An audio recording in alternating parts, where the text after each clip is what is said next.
Hello guys, welcome back to my channel. അപ്പോൾ ഇന്നത്തെ പരിപാടി എന്ന് പറയുന്നത് ഇന്ന് ഞായറാഴ്ചയാണ് കേട്ടോ. ഇത് പുറത്തേക്ക് പോവുകയാണ്. വേറെ ഒന്നുമല്ല, എനിക്ക് യൂണിഫോം കിട്ടിയിട്ടുണ്ട്. പക്ഷെ അത് കുറച്ചും കൂടി ഇത് കറക്റ്റ് ചെയ്യാനായിട്ടുണ്ട്. ഇതാണ് കേട്ടോ എൻ്റെ യൂണിഫോം. ഇത് കുറച്ചും കൂടി ഒന്ന് കറക്റ്റ് ചെയ്തെടുക്കാനായിട്ടുണ്ട് കേട്ടോ. ഇതുണ്ടോ, ഒട്ടും ഇതല്ല, ഷേപ്പ് അടിച്ചിട്ടില്ല. അപ്പോൾ ഒന്ന് ഷോപ്പിലേക്ക് പോവുകയാണ്. അപ്പോൾ ഞാൻ റെഡിയായി പുറത്തേക്ക് പോവുകയാണ്. പിന്നെ ഇന്ന് വുമൻസ് ഡേ ആണ്. അപ്പോൾ രാവിലെ ഞാൻ മാനവീയത്തിൽ പോയി. അവിടെ എന്തൊക്കെയോ പ്രോഗ്രാംസ് നടക്കുന്നത് കണ്ടു. നമുക്ക് നോക്കാം. അതാണ് നമ്മൾ ഗേറ്റൊക്കെ അടച്ചു.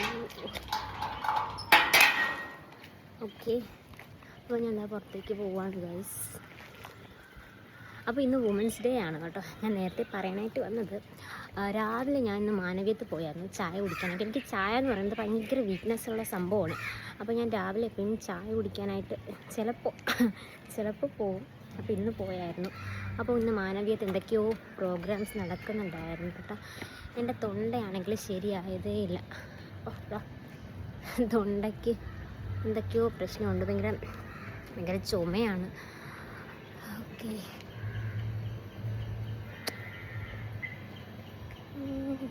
ഈ സ്ഥലം ഓർമ്മയുണ്ടോ? ഇവിടെ ആയിട്ടാണ് കേട്ടോ ഞാൻ പൊങ്കാല ഇട്ടത്. അതിനടുത്തായിട്ടാണ് പോലീസ് ഹെഡ്ക്വാർട്ടേഴ്സ്. പിന്നെ ഞാൻ മാനവീയം എത്തി. മാനവീയത്ത് എന്തൊക്കെയോ പ്രോഗ്രാംസ് ഉണ്ട്. അപ്പം വൈകുന്നേരം നമുക്ക് തിരിച്ച് വരുമ്പോൾ അവിടെയും കൂടെ ഒന്ന് കയറാമെന്ന് വെച്ചു. ഇനി ഞാൻ ബസ് സ്റ്റോപ്പിലേക്ക് പോവുകയാണ് കേട്ടോ. ഇത് വെള്ളയമ്പലമാണ്. അപ്പോൾ അതാണ് കേട്ടോ ബസ് സ്റ്റോപ്പ്. അങ്ങനെ എനിക്ക് ബസ്സൊക്കെ കിട്ടിയത്, ആ സീറ്റൊക്കെ കിട്ടി കേട്ടോ. ബസ്സിൽ വലിയ തിരക്കൊന്നും ഇല്ലായിരുന്നു. അങ്ങനെ ഞാൻ സാഫല്യം കോംപ്ലക്സിലെത്തി. അപ്പോൾ ഇവിടെ വന്നിട്ട് എനിക്ക് വലിയൊരു പണി കിട്ടി. അങ്ങനെ ഞാൻ അവിടെ നിന്ന് തിരിച്ച് വന്നപ്പോൾ റോഡ് സൈഡിൽ ഇങ്ങനെ ചപ്പലൊക്കെ ഇട്ട് വിൽക്കുകയാണ്. അങ്ങനെ ഞാനും അവിടെ കയറി. കാരണം ഇങ്ങനെയൊക്കെയുള്ള കാര്യങ്ങൾ കാണുമ്പോഴത്തേക്ക് എനിക്ക് പെട്ടെന്ന് അവിടെ കയറാനൊക്കെ തോന്നും. അങ്ങനെ ചപ്പലൊക്കെ ഞാൻ നോക്കി, അടിപൊളിയായിരുന്നു. അപ്പോൾ ഞാൻ നടന്നു പോവുകയാണ്. ഞാൻ പോയ കാര്യം അങ്ങോട്ട് റെഡി ആയില്ല ഗൈസ്. കാരണം ആ ഷോപ്പ് ഇന്ന് തുറന്നില്ല. സൺഡേ ആണല്ലോ, അതുകൊണ്ട് ഷോപ്പ് ഇന്ന് എനിക്ക് തോന്നുന്നു ഉച്ചവരെ മറ്റും ഉണ്ടായിരുന്നു. പിന്നെ അവർ ക്ലോസ് ചെയ്തു. അങ്ങനെ ഞാൻ നടന്നു പോവാണ്. ഇപ്പൊ മ്യൂസിയത്തിന്റെ ഓപ്പോസിറ്റ് ആണ്. ഇനി ഞാൻ ആകെ തളർന്നു. അങ്ങോട്ട് ബസ്സിൽ പോയി, ഇങ്ങോട്ട് നടന്നു കഴിഞ്ഞു. നടന്നു പോവാവുന്ന ദൂരം മാത്രമേ ഉള്ളൂ. പക്ഷെ അങ്ങോട്ട് പോയപ്പോ ഞാൻ കുറച്ച് പെട്ടെന്നങ്ങ് പോയതാ. തിരിച്ചു വരുമ്പോ നമുക്ക് ചാടിത്തുള്ളിയൊക്കെ വന്നാ മതിയല്ലോ. ഇനി ഞാൻ മാനവീയത്തേക്കാണ് കേട്ടോ പോകുന്നത്. അവിടെ ചെന്നപ്പോൾ വുമൻസ് ഡേ ആയതുകൊണ്ട് തന്നെ കുറേ പ്രോഗ്രാംസ് ഒക്കെ ഉണ്ടായിരുന്നു കേട്ടോ. നമ്മുടേതായിട്ടുള്ള അഭിപ്രായങ്ങൾ പറയാനും പിന്നെ അത് എഴുതി വെക്കുകയൊക്കെ ചെയ്യുന്നുണ്ടായിരുന്നു. പിന്നെ എന്നോടും എൻ്റെതായിട്ടുള്ള ഒപ്പീനിയനൊക്കെ ചോദിച്ചിട്ടുണ്ടായിരുന്നു. അപ്പൊ ഇനി ബ്രൈറ്റ് സൈഡിൽ നോക്കോ? What is your bright side? Everything is your bright side. That was really positive. Okay,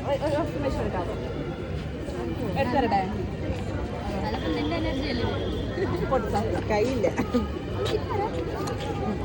Your optimism and positive mindset are truly inspiring. ഭയങ്കര പോസിറ്റീവ് ആയിട്ടാണ് പറയുന്നത്. Okay, nice. That's so nice. നമ്മൾ ആക്ച്വലി DHK ഫൗണ്ടേഷൻസ് എന്ന് പറയുന്ന ഒരു NGO ആണ്. നമ്മൾ സ്ത്രീകൾക്കും കുട്ടികൾക്കും വേണ്ടിയുള്ള മെൻ്റൽ സപ്പോർട്ട്, നമ്മൾ കൗൺസിലിംഗ് പ്രൊവൈഡ് ചെയ്യാറുണ്ട്. അല്ലാണ്ട് ലീഗലി എന്തെങ്കിലും ഇഷ്യൂസ് ഉണ്ടെങ്കിൽ അതിനുള്ള സപ്പോർട്ട് പ്രൊവൈഡ് ചെയ്യാറുണ്ട്. അപ്പോൾ ഞങ്ങളുടെ ഈ കാർഡിൻ്റെ ബാക്കിൽ ആക്ച്വലി ഞങ്ങളുടെ ഒരു QR കോഡുണ്ട്. ഇത് സ്കാൻ ചെയ്ത് കഴിഞ്ഞാൽ ഇൻസ്റ്റഗ്രാം പേജാണ് കിട്ടുക. പിന്നെ എന്തെങ്കിലും സപ്പോർട്ട് വേണമെന്നുണ്ടെങ്കിൽ ഈ നമ്പറിൽ വിളിച്ചാൽ മതിയാവും. ഓക്കെ, ചില സമയത്ത് നമുക്ക് സംസാരിക്കാൻ ആരും ഉണ്ടാവില്ല അല്ലേ? നമുക്ക് എന്തെങ്കിലും ഒരു കാര്യം പറയണം, നമുക്ക് ആരോടെങ്കിലും സംസാരിക്കണം. Nobody is there to understand you. അങ്ങനെ ഒരു ഫീലിംഗ് എപ്പോഴെങ്കിലും വരികയാണെങ്കിൽ യു ക്യാൻ കോൺടാക്ട്. നിങ്ങൾക്ക് ധൈര്യമായിട്ട് നിങ്ങളുടെ എന്ത് കൺസേൺ, എന്ത് ചെറിയ കനവോ വന്ന് അവർ വിളിക്കുമ്പോൾ എന്തെങ്കിലും തോന്നുമോ, അങ്ങനത്തെ ഒരു തോന്നലേ വേണ്ട. എപ്പോഴാണെങ്കിലും നമ്മൾ ഫ്രീ ആയിട്ട് കാണാം. Okay, thank you so much. ഇതാണ് കേട്ടോ സ്വാതിയും അനിലയും. അപ്പോൾ ഇവരെയാണ് എനിക്ക് പൊങ്കാല ദിവസത്തിൽ കൂട്ടായിട്ട് കിട്ടിയത്. അപ്പോൾ അതിൻ്റെ വീഡിയോ ഒക്കെ ഞാൻ ഇട്ടിട്ടുണ്ട് കേട്ടോ. അപ്പോൾ ഞാൻ പോയിട്ട് വന്നപ്പോഴത്തേക്ക് ഇവർ മാനവീയത്തിൽ ഉണ്ടായിരുന്നു. പിന്നെ കുറച്ച് സമയം ഞങ്ങൾ അവിടെ തന്നെ നിന്നായിരുന്നു. പിന്നെ ഓരോരുത്തരും നമ്മുടേതായിട്ടുള്ള അഭിപ്രായങ്ങളൊക്കെ ഒന്ന് ചോദിച്ചായിരുന്നു കേട്ടോ. വുമൻസ് ഡേ ആയതുകൊണ്ട് തന്നെ നിങ്ങൾക്ക് എന്താണ് പറയാനുള്ളത്. ഞാൻ എൻ്റേതായിട്ടുള്ള അഭിപ്രായം പറഞ്ഞായിരുന്നു. നമ്മുടെ നിയമം മാറുകയാണെങ്കിൽ തന്നെ കുറേ പേര് രക്ഷപ്പെടും. ഇപ്പം തെറ്റ് ചെയ്യുന്നത് പെണ്ണാണെങ്കിലും ആണാണെങ്കിലും തക്കതായിട്ടുള്ള ശിക്ഷ കൊടുത്താൽ നമുക്ക് ഒരുപാട് ക്രൈം ഒഴിവാക്കാനായിട്ട് പറ്റും.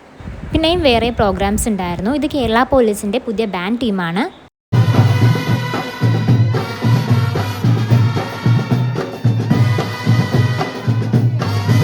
അപ്പോൾ ഇനി ഞങ്ങൾ തിരിച്ച് ഹോസ്റ്റലിലേക്ക് പോവുകയാണ്. ടാറ്റാ.